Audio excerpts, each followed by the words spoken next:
La route commence souvent ici, au milieu du tumulte, au milieu des sacs de curcuma, des piments et des montagnes de poivre. Un passage obligé à la fois pour les professionnels et pour les amateurs. Les odeurs s'y mélangent, tantôt enivrantes, tantôt étouffantes.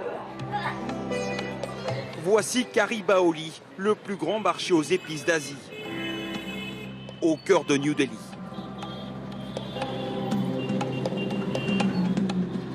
Takshak Kambalagad débarque tout juste de France. Vous savez où se trouve Garibaldi? Tout droit par là. D'accord. Installé depuis 3 ans en Bretagne, ce jeune Indien s'est lancé à la conquête des grandes cuisines françaises, pour qui il importe les arômes de son pays. Avec son assistant, il est à la recherche des meilleurs produits. Je regarde juste. Vous avez des nouvelles épices sur le marché? Mes clientèles, c'est des chefs étoilés et des chefs de gastronomie. Donc, je ne veux pas vendre quelque chose qui va diminuer leur qualité.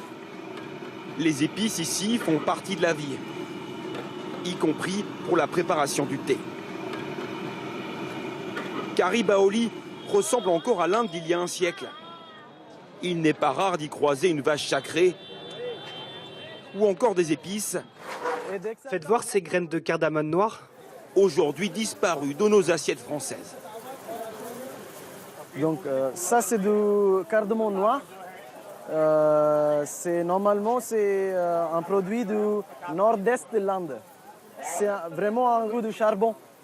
Charbon c'est un peu un goût de barbecue parce que c'est séché sur un poêle de bois.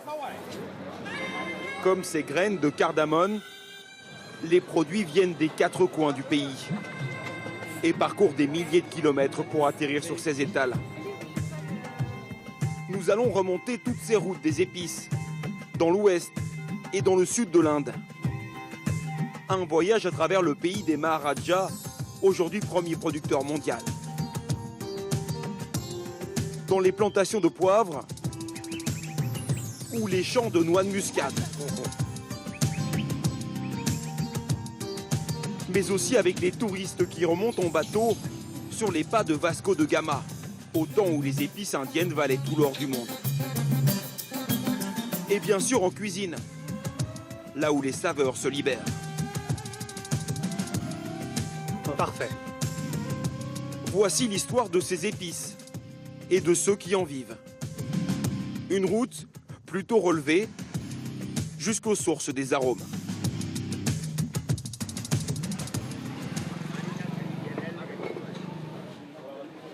À Garibaldi, Takshak, le chasseur d'épices, est un peu déçu.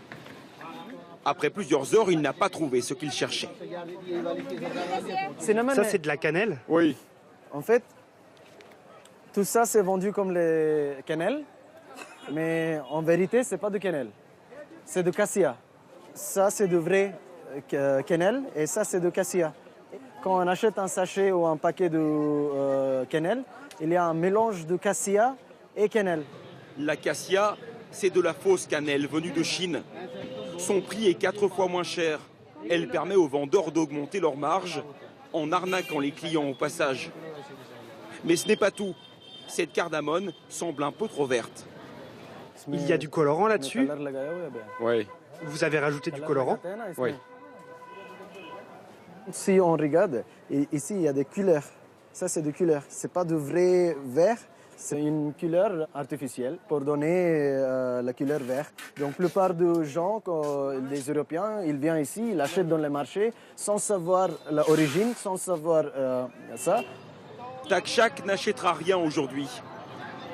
Pour trouver la meilleure qualité, il va se rendre directement chez les petits producteurs.